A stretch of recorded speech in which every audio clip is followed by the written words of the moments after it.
Will all the jurors please stand? Yea. All persons have any business before the Honorable Beverly Canoni, Justice of the Norfolk Superior Court, in for the County of Norfolk. Draw near, give your attendance, you shall be heard. God save the Commonwealth of Massachusetts. This court is now open. Jurors may stand. Jurors, can I have each of you raise your right hands, please?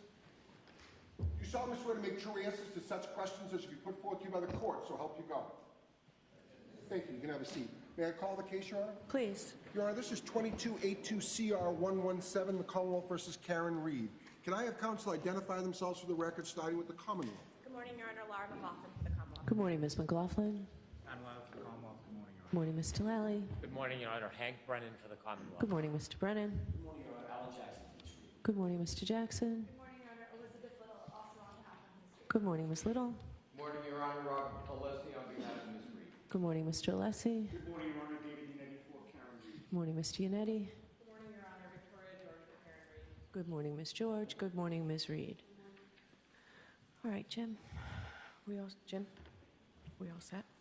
You just sworn them? Yeah. All right, thank you. All right. Good morning, jurors. My name is Beverly Canoni. I'm a judge of this court, and I want to welcome you here today and give you some idea on how we think your day looks. As you've heard, this is the matter of Commonwealth versus Karen Reed. It's a criminal case.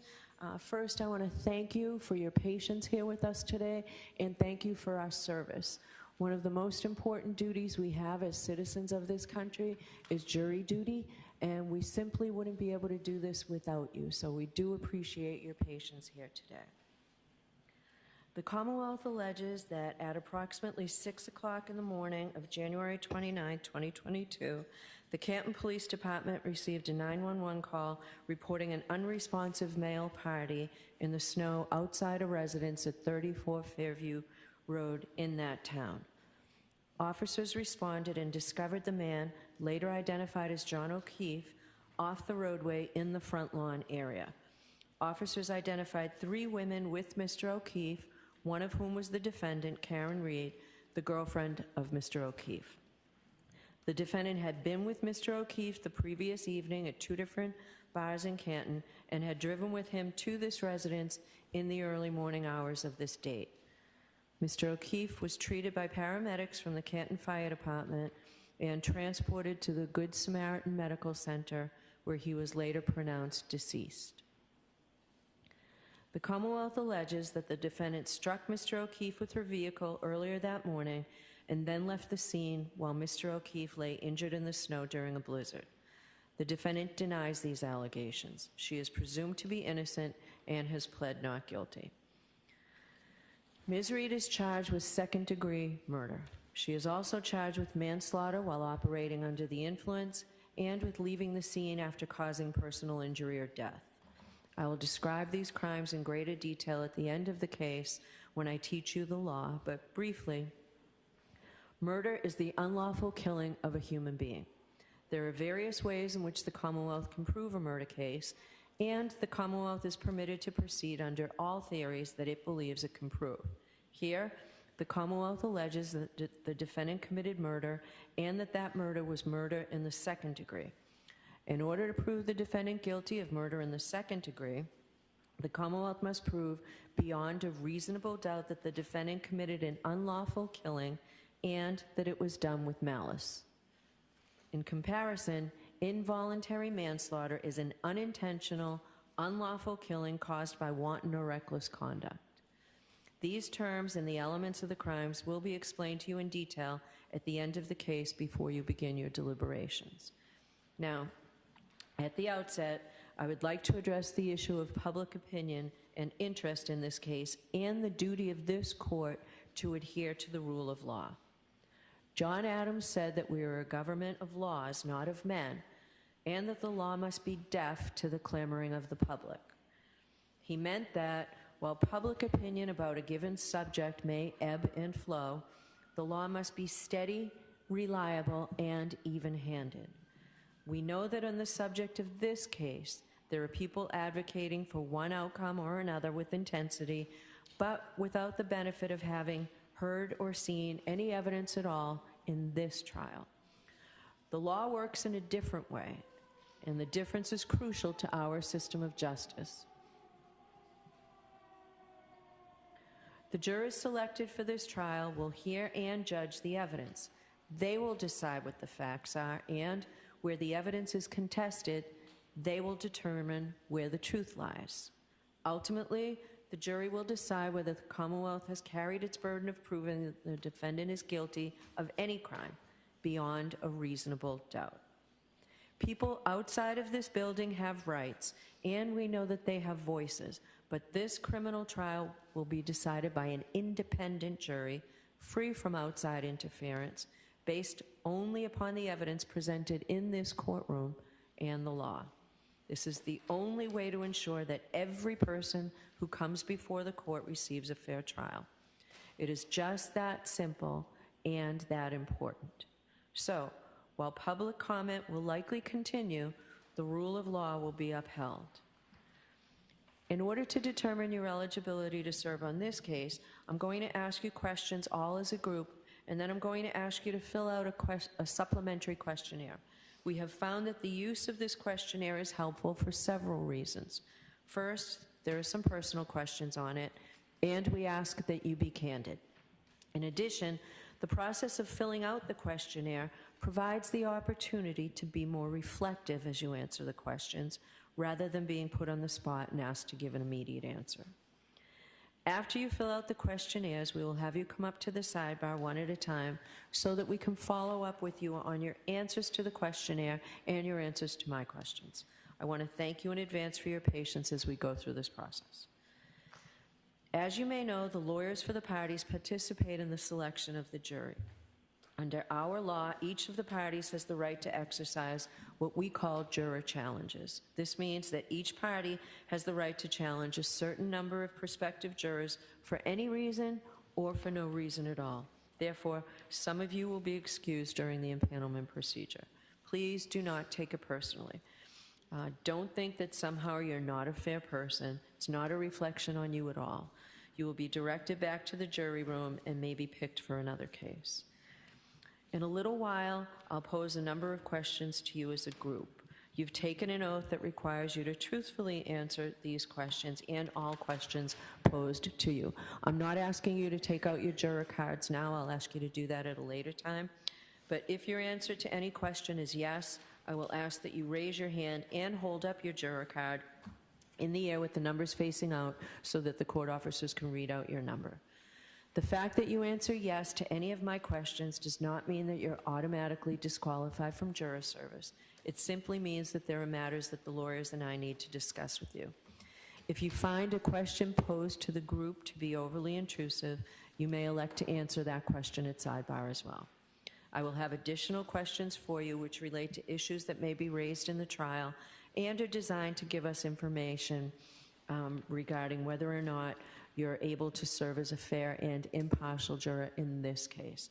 The lawyers are allowed to ask you questions for the same reason. There is no right or wrong answer. This is not a test. We are simply looking for your best and honest answer to our questions. I'm now going to have the lawyers introduce themselves, please. And when defense counsel introduce yourself, please introduce your client. So let's start with the Commonwealth, please. May I? Yes. Thank you, Your Honor. Good morning, ladies and gentlemen. My name is Hank Brennan. I represent the Commonwealth of Massachusetts. I'd like you to meet my two colleagues. Good morning, my name is Laura McLaughlin. I'm Assistant District Attorney in Norfolk County, representing the communities in Norfolk County. Thank you very much for being here this morning. Good morning, my name is Adam Lally, Assistant District Attorney with the Norfolk County District Attorney's Office. I just want to thank you for your time and attention and for being here. Thank you. Mr. Jackson. Good morning, ladies and gentlemen. My name is Alan Jackson. I have the honor and privilege of representing Ms. Karen Reed, who's standing to my right. Good morning, ladies and gentlemen. My name is Elizabeth Little, and I also have the honor of representing Ms. Reed. Good morning. My name is Robert Alessi. Thank you for being here and taking the time. I have the pleasure of representing Ms. Reed as well. Good morning, ladies and gentlemen. My name is David Yannetti. I'm an attorney. I have an office in Boston and right here in Dedham. It's truly my privilege to represent County Reed. Good morning, everyone. My name is Victoria George, and I also have the privilege of representing Ms. Reed. Good morning. I'm Karen Reed. Thank you for being here. All right, thank you. Jurors, I'm going to read you a witness list. It's very long. It does not mean that all of these people whose names I read to you will be called as witnesses, but you may hear their names throughout the trial. So please listen carefully, because in a few minutes I'm going to ask you whether you know any of these folks. So it is alphabetical, but it's alphabetical by first name. Aidan Kearney from Jefferson, Mass. Dr. Isaac Wolf from South Miami, Florida. Alfredo Lopalato from Canton. Allison McCabe, Canton. Andre Porto, Massachusetts State Police Crime Lab. Andrew Klain, Bridgewater. Andrew Rentschler, PhD from Pittsburgh, Pennsylvania. Angela Malvone, Annie Chung, both from Canton. Anthony Flamati from the Canton Fire Department. Ashley Bell, Canton. Ashley Valier from the State Police Crime Lab. Brian Albert, Norwood. Brian Albert Jr., Boston. Brian Higgins, Sandwich. Brian Loughran, Canton. Brian Wanless, who is a retired from the Canton Police Department. Bridget Meehan, who is keeper of the records in Canton. Caitlin Albert, Easton. Lieutenant Charles Ray of the Canton Police Department. Chief Helena Rafferty, also of the Canton Police Department. Chris Van E., who is a PhD from Novi, Michigan. Christina Hanley from the Massachusetts State Police. Christopher Albert, Canton. Christopher Curran, Canton. Colleen Crawford from the Norfolk County DA's office. Colin Albert, Canton. Courtney Proctor, Canton. Kurt Roberts, Canton. Daniel Whitley from the Canton Fire Department. Daniel Wolf, PhD from Penns Park, Pennsylvania. Derek Ellington from Wake Forest, North Carolina. Dr. Marie Russell, who's from Los Angeles. Dr. Elizabeth Lopesada, who is from Providence. Elizabeth Proctor, Canton. Eric Hanlon, Canton. Erin Beatty, Canton. Erin O'Keefe from West Bridgewater. Francis Walsh from the Canton Fire Department. Garrett Wing from Green Cove Springs, Florida. Gary Fowler from Brockton. Gregory Woodbury from the Canton Fire Department. Gretchen Voss, Boston. Hannah Knowles from the State Police Crime Lab. Heather Maxon from Walpole. Erabito Hernandez from the Boston Police Department. Holly Price from Mountain View, California. Ian Whiffen, Vienna, Virginia. Dr. Irene Scorti Bello, who is with the Office of the Chief Medical Examiner in Massachusetts. PhD James Crosby from Jacksonville, Florida. Janet Reed, Dighton. Jason Becker, Canton Fire Department. Jean Demoulas, Canton. Jennifer McCabe, Canton. Jessica Hyde from Bridgeport, New York. John O'Keefe Sr., who lives in Braintree. Judson Welcher, also a PhD from a company called Aperture, LLC. Julie Albert, Canton. Julie Nagel, Canton. Dr. Justin Rice from South Weymouth. There are two juveniles in this case, both of whom live in Canton. The first one's initials are KF, and the other is PF. Caitlin Boudreau, Raynham. Karina Kolakithis from Canton. Katie Camerano, Canton. Katie McLaughlin, Canton Fire Department. The keeper of the records for Ring from Hawthorne, California. Kerry Curran from Canton. Kerry Roberts, Canton. Kevin Albert, Canton. Kevin O'Hara from the Mass State Police. Lance Mello from the State Police Crime Lab. Laura Sullivan from Pembroke. Laurie Cahill from Worcester. Leslie Pearlstein from Canton.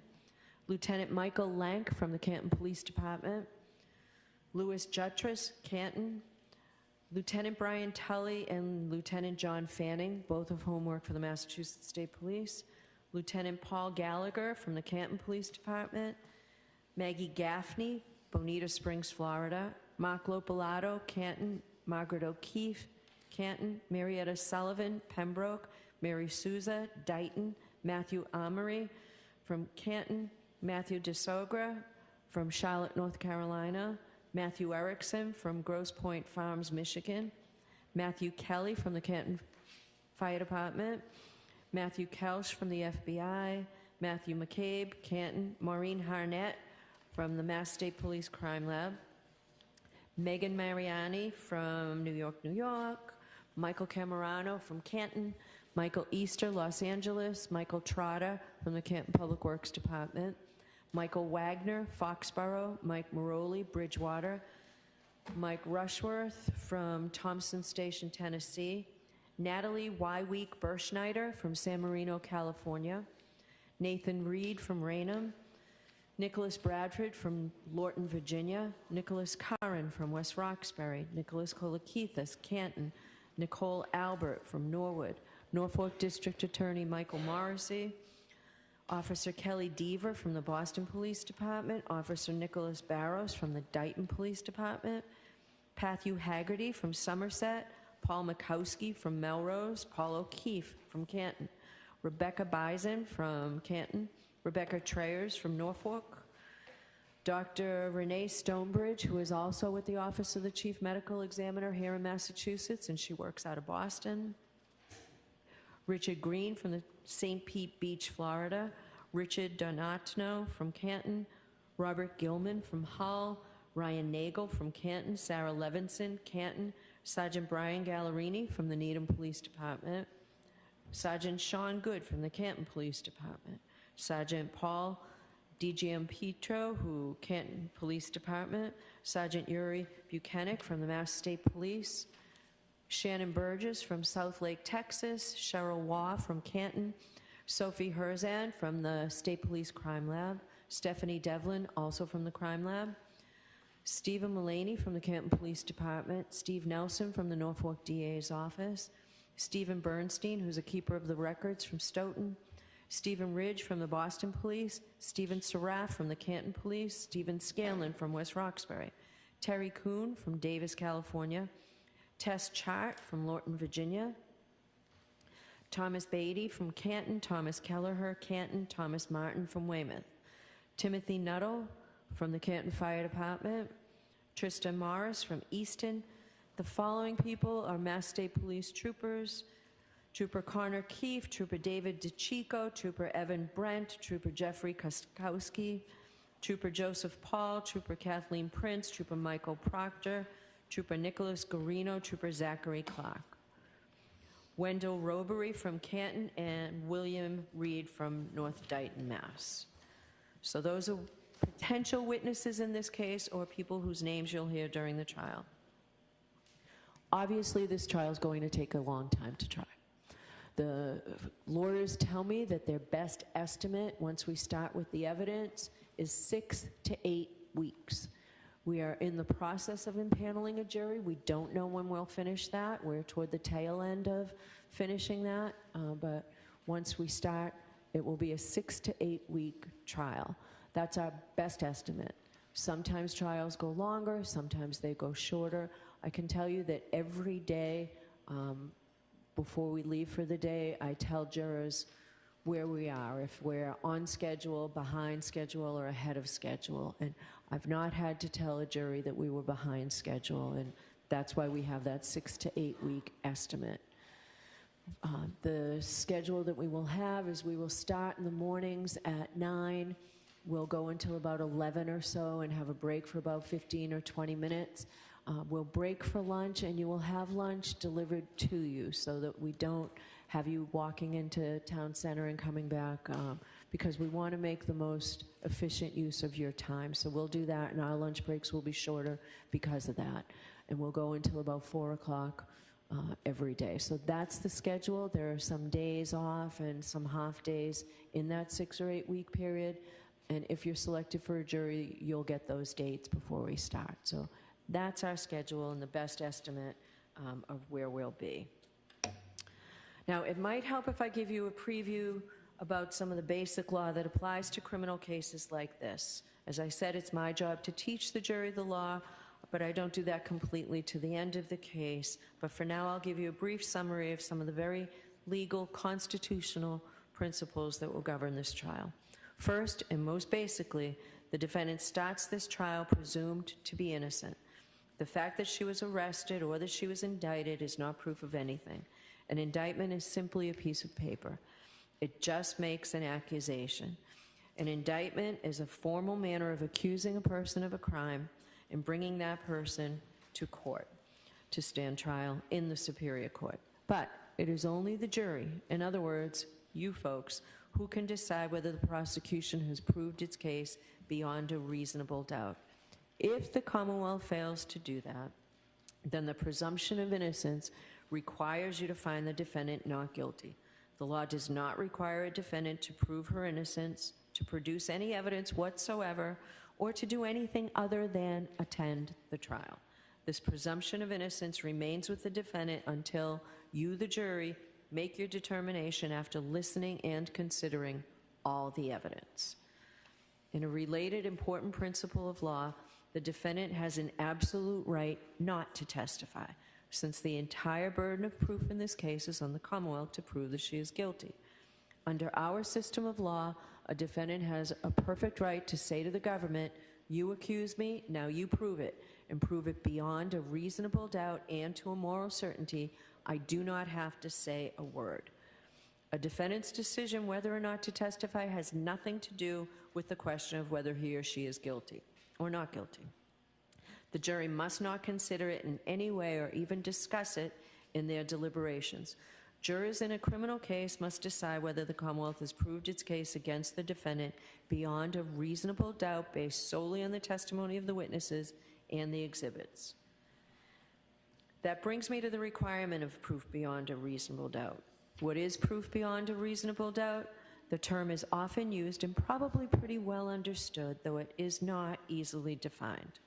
Proof beyond a reasonable doubt does not mean proof beyond all possible doubt, for everything in the lives of human beings is open to some possible or imaginary doubt. A charge is proved beyond a reasonable doubt if, after you have compared and considered all of the evidence, you have in your minds an abiding conviction to a moral certainty that the charge is true. When we refer to moral certainty, we mean the highest degree of certainty possible in matters relating to human affairs, based solely on the evidence that has been put before you in a case. I have told you that every person is presumed to be innocent unless and until he or she is proved guilty, and that the burden of proof is on the Commonwealth. If you evaluate all the evidence and you still have a reasonable doubt remaining, the defendant is entitled to the benefit of that doubt and must be acquitted. It is not enough for the Commonwealth to establish a probability, even a strong probability, that the defendant is more likely to be guilty than not guilty.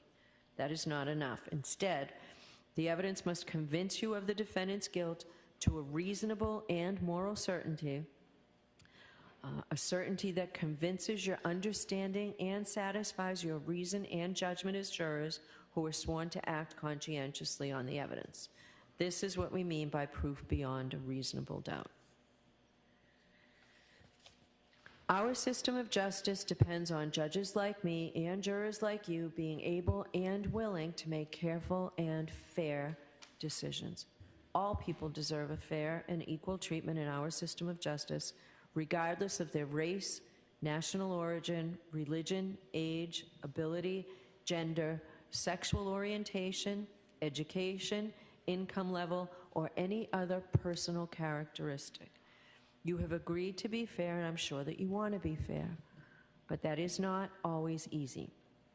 One difficulty comes from our own built-in expectations and assumptions. They exist even if we're not aware of them and even if we believe we do not have them. Some of you may have heard this called implicit bias, and that is what I'm talking about.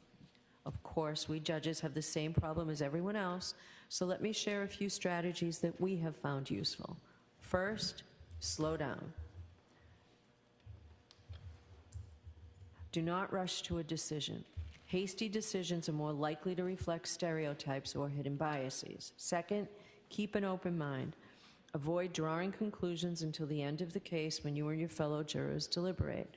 Remember that when you deliberate, you will have all the evidence and all the time you need to make a careful decision, so there truly is no need to start making your mind up before then.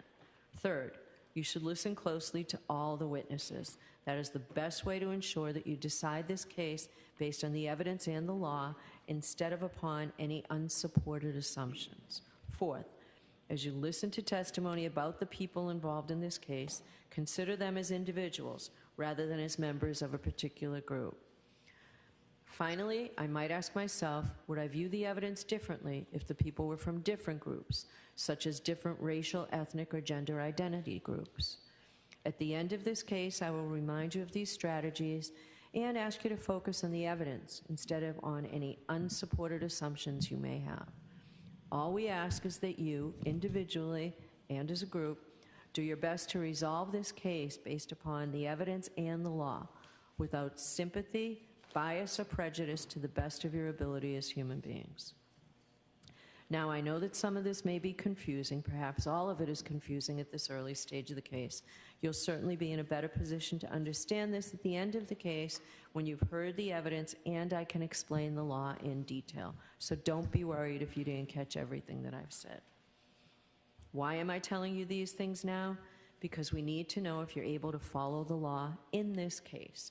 You don't necessarily have to agree with the law, but all the jurors will have to apply the law as I describe it. So, for jury selection, it is important to know if any of you might have some doubts whether you can accept and follow these legal principles. So you can take your white cards out now if you don't already have them. So I'm going to ask you several questions, and if your answer is yes to any of those questions, please raise your hand. But before we begin, I understand that sometimes we don't fill out the confidential juror questionnaire forms that were sent to you completely. Sometimes we're in a hurry to get them in, or sometimes you might think that your situation doesn't apply to the question that's been asked. So if you're sitting here now and you realize that maybe you forgot to put in your age or prior employment, or whether or not you've had experience as a defendant in a criminal case, or a party in a civil case or criminal case, or as a witness or a juror, please let us know when you come up to sidebar. And if there's a blank that needs to be filled in and you didn't remember it and we catch it, we're going to ask you those questions. All right, so first question. Do any of you folks or a close personal friend or family member know, or have you had any prior dealings with any of the witnesses whose names I've read? 963, 987, 1013, 982, 1034, 1018, 1017, 1038, 994. Okay. Thank you. Do any of you folks or a close personal friend or family member know, or have you had any prior dealings with the lawyers or the Norfolk County District Attorney's Office? If so, please raise your hand.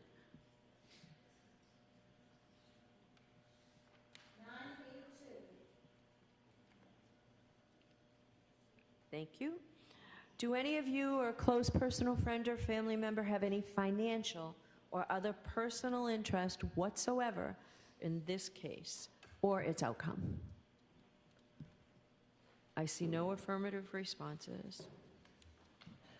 If you have seen, heard, or talked about this case, please raise your hand.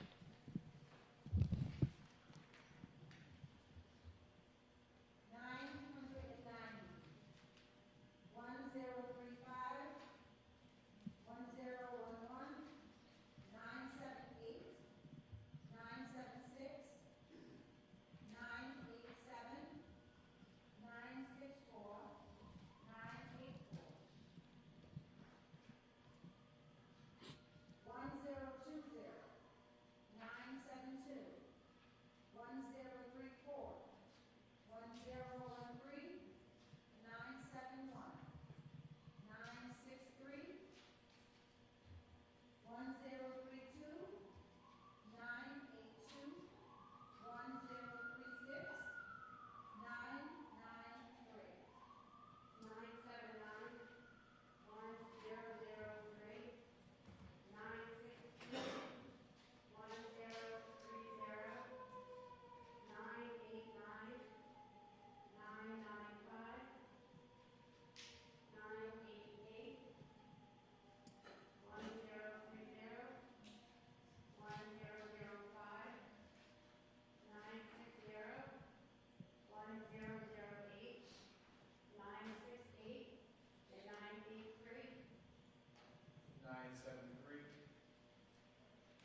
Okay, thank you very much. Please raise your hand if you have expressed or formed any opinion with respect to this case.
All right, thank you.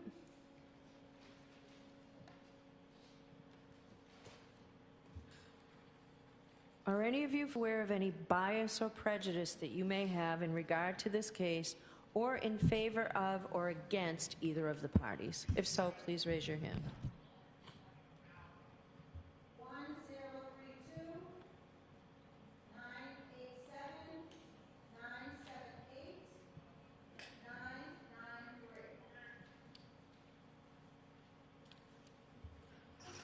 Thank you.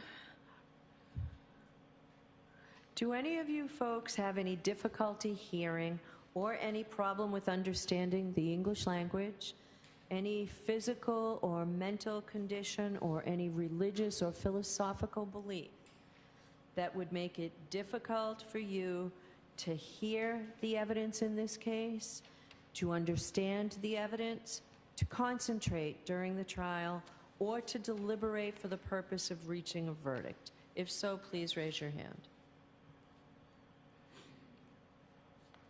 I see no affirmative responses. I'm sorry, there's one after the room. Oh, it's two. 1032, 966. Okay, thank you. Would any of you folks have any difficulty following those very important constitutional rights that I explained to you? First, that the burden of proof rests entirely with the Commonwealth. Second, that burden of proof is proof beyond a reasonable doubt and to a moral certainty. And third, that the defendant has absolutely no burden. She can just sit in that chair and not ask a single question, not produce a single witness, and not testify on her own behalf. Anyone have any difficulty with those three very important constitutional principles? Okay? 983.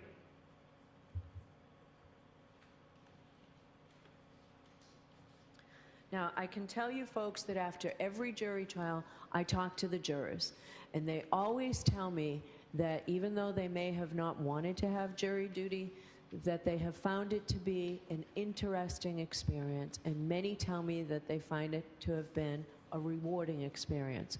But I do understand that for some of you jurors, given the schedule that we have, serving on this jury may be a substantial hardship. And let me tell you what I mean by substantial hardship. Every civic duty that we have requires us to be inconvenienced in some way. This is much more than inconvenience. It means that there's something personal to you that means that you will be excused, but the person sitting next to you will have to take your place.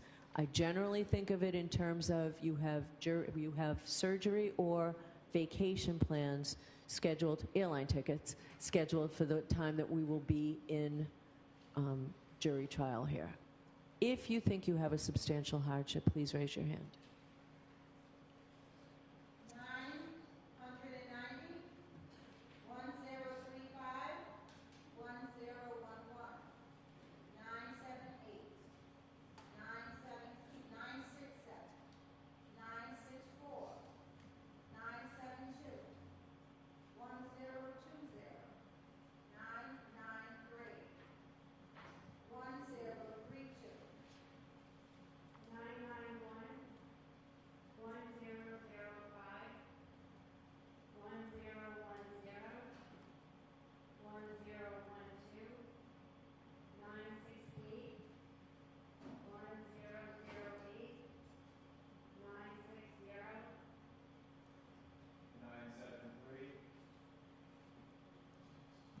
988, 1022, 1018, 965, 1027, 1015, 992, 1031, 970, 1038. Okay, thank you very much. So I'm going to leave the bench in a minute or so to give you a chance to fill out the juror questionnaires. I'd ask that you not talk to anybody about the questionnaires, either about what your questions might be or comments or any concerns that you have about jury duty, either generally or in particularly this case, and please don't share your answers. So if you have any questions or concerns, you'll be able to talk to me about that when you come up to sidebar. All right, thank you very much. All rise for the court, please.